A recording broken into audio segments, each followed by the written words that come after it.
first thing at letter A, which will come back later also, 15 before B, pick your tempo. The tempo, you don't need to quantify it. It just needs to be spirited. It just needs to sound fast. It doesn't have to be fast. So find something that is exciting and spirited, but is still clear and clean. Next thing, to get into the character of the piece, and in order to kick it off properly, and in order to help with your intonation, at letter A, the F followed by the E natural and the D, notice that it's joy to the world. So no matter what religion you practice, if any religion at all, you're going to hear joy to the world all over the, once a year around Christmas time and in December. And so you should probably know that tune. Since that tune is so embedded in your consciousness, draw on it for both the spirit, the character, and the intonation.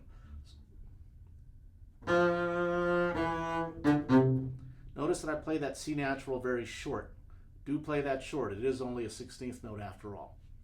Next thing, in the second measure of letter A, I'd like you to look at those 4 beats of rests. Do not dismiss those. You need to count them. The reason you need to count them is that if a violinist is listening to your performance, for example, and you only play 3.5 beats instead of 4 in the rests, you're going to be intruding on that violin player's part. I suggest to move around silently. It kind of like a dancer. It will help you keep those beats. So you won't clip any beats, you won't drop any beats, and it'll also keep you into the character of it, because if it feels like you're still moving physically, it'll help you make your entrances on the 16th notes in the third measure of letter A. So you saw me doing a little bit of it. I'll do it again.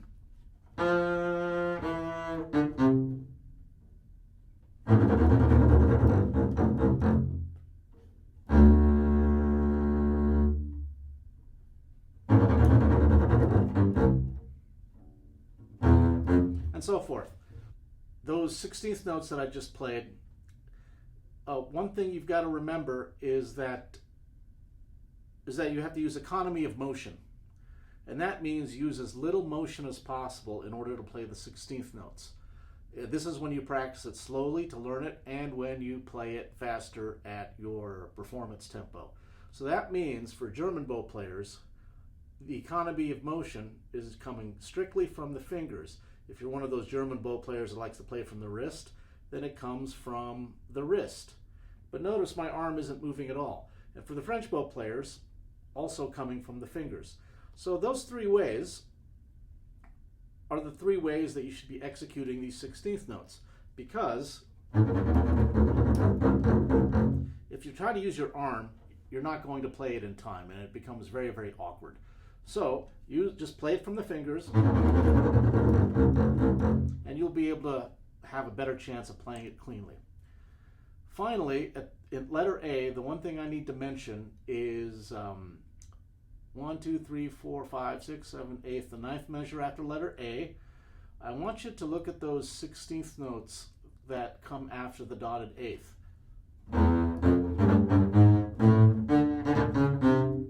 So these 16th notes belong to the following 8th note. Think of it that way. That'll keep you from playing that 16th note too slowly and too long. It's got to snap into the following 8th note. I exaggerated a little bit, but that's the idea. Anyway, this is the big excerpt at letter A. If it gets asked for it at a professional audition, you'll probably play letter A. So whether you do it for NMEA, or if you decide to become a music major and go into orchestral performance for a living, you will be learning a very, very important excerpt.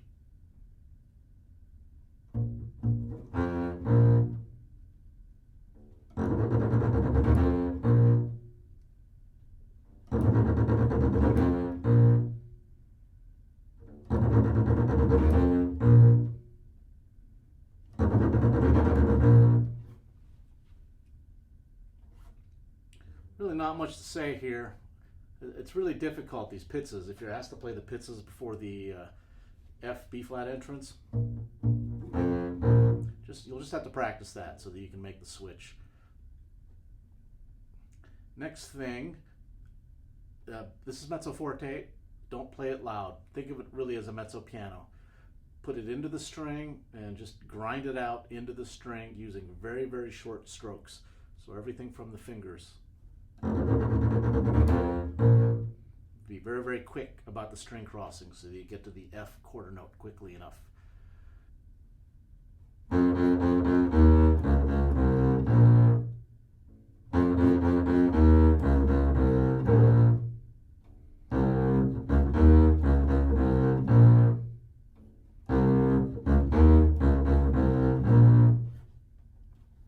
Really not much to say here.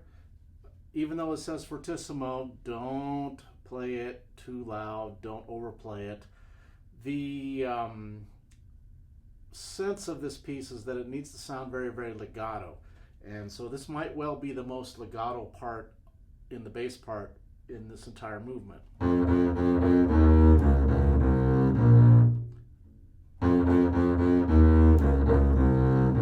Even here.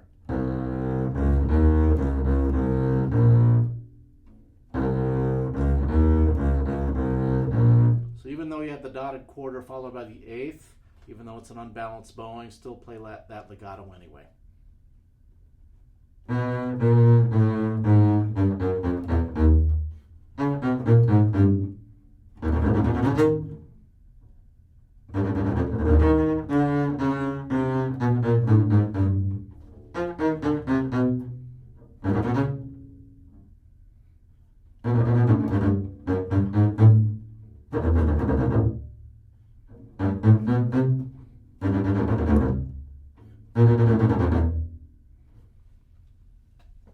This is very difficult to play because it's very, very chromatic.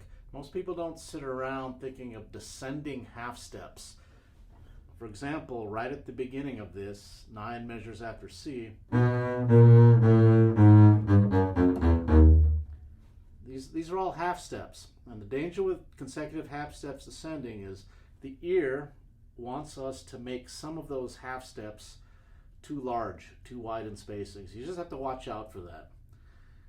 The other thing that makes this difficult is, well, you've got some bowings and fingerings from me, and I really do suggest them, especially 12 after C, where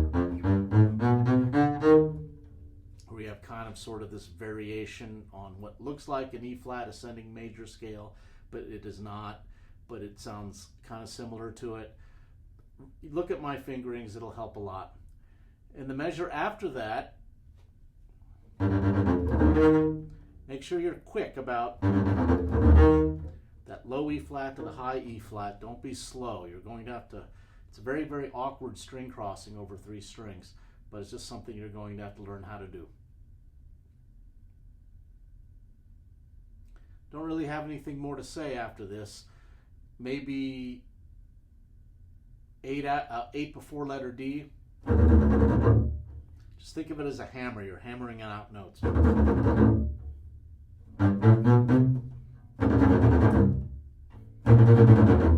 That's kind of the style. So think of it as, think of your left hand as little hammers hammering notes out. That might help you get the style.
very, very legato.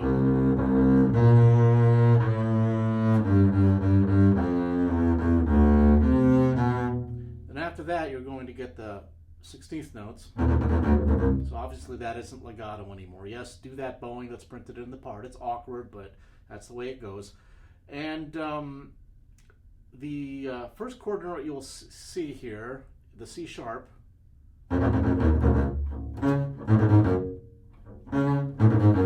play them long. So that quarter note with the accent, play them long. Accents are supposed to be long. And then after the long quarter note, you play some very short, almost gruff, somewhat off the string 16th notes.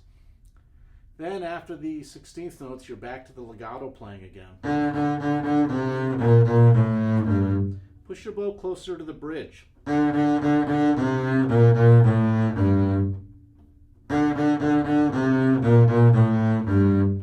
It'll give it that quality that is more fortissimo, and it's very, very soloistic and singing, almost painful.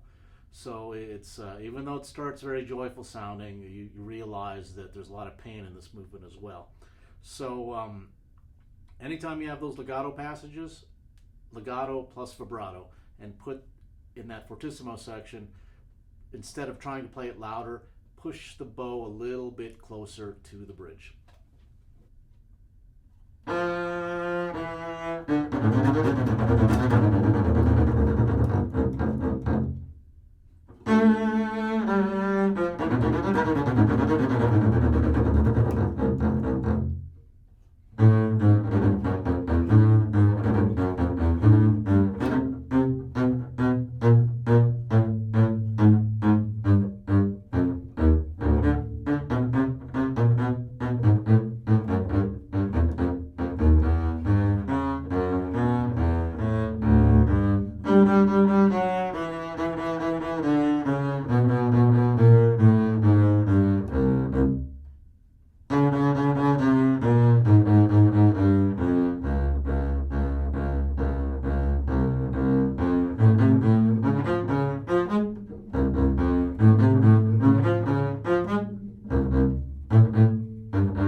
First off, tempo.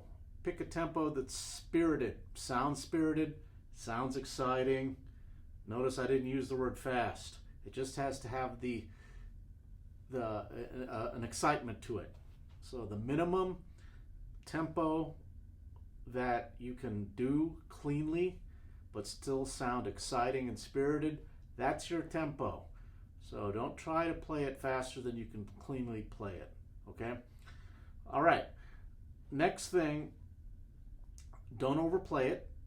All I'm saying is that the only reason you don't need to overplay it is that because there's no softer dynamic to contrast with the louder dynamics, any loud playing that you do, because as per psychoacoustics and acoustics, any loud playing that you do won't actually sound loud because there's no soft sound, soft dynamics to contrast against your loud playing. So just play loud enough so that it sounds spirited, but don't play so loud that you're overplaying it.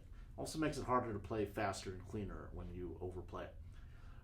Notice that I vibrate a little bit on that F. So yes, vibrate it, and that's part of the spirit and the excitement.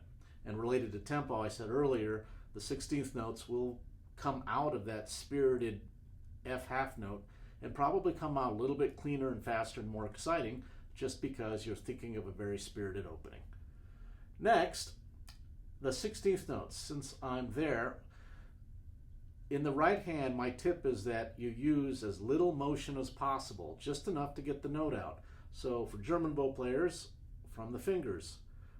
Some German bow players like to play from the wrist, and so same thing. Notice economy of motion. And then the French bow players from the fingers as well. So this means you're not using any arm, because when you use a lot of arm, it's hard to play fast and clean at this tempo. So notice it's all coming from the fingers. Next, there are a lot of shifts in the left hand in this, and you have to shift quickly.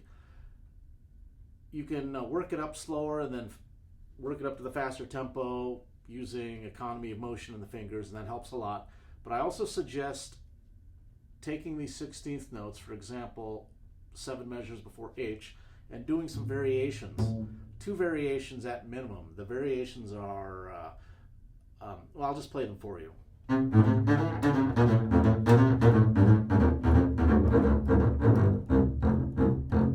Do that variation, then the second variation.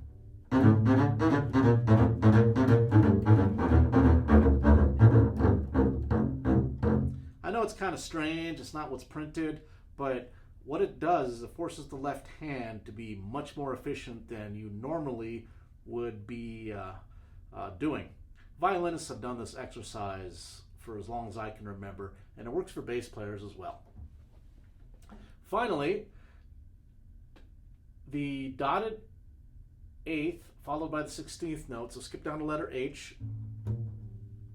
Oh, and by the way, letter H, some of your parts may have what looks like a slur. That's a hook.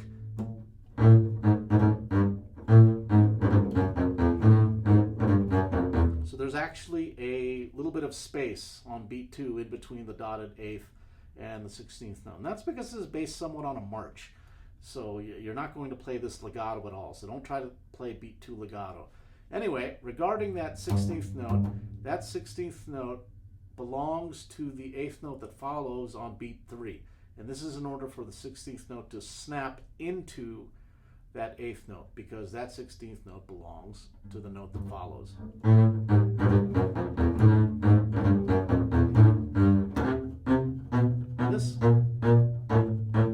This part that I'm playing, if it sounds like you're rushing, then you're probably playing it right, okay? Do not slow down at around 4 measures after H.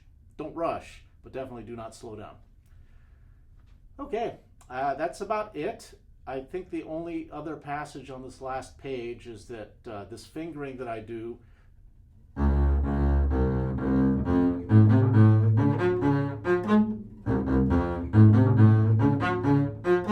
yes, do that fingering. Some of you that may not have been accustomed to putting your first finger on the D flat and thumb on the F natural, it may seem kind of weird because that's not aligned with how you may have learned that part of the bass. Try it. I think you might find it works really well. Have fun with this. This is a very fun piece to play. It's a very exciting piece to play. It's a very rousing piece, very spirited. All these adjectives that I just used are superlatives when you talk about Tchaik 4. This piece is pretty over the top in terms of excitement. So be excited about it. Make sure that comes through in your music. That's the last tip I can give you, is that the committee members need to get excited about your playing, and so you need to be excited about playing it too. So before you go in and play this excerpt, get excited about it. That'll help a lot. Good luck. Thanks for listening.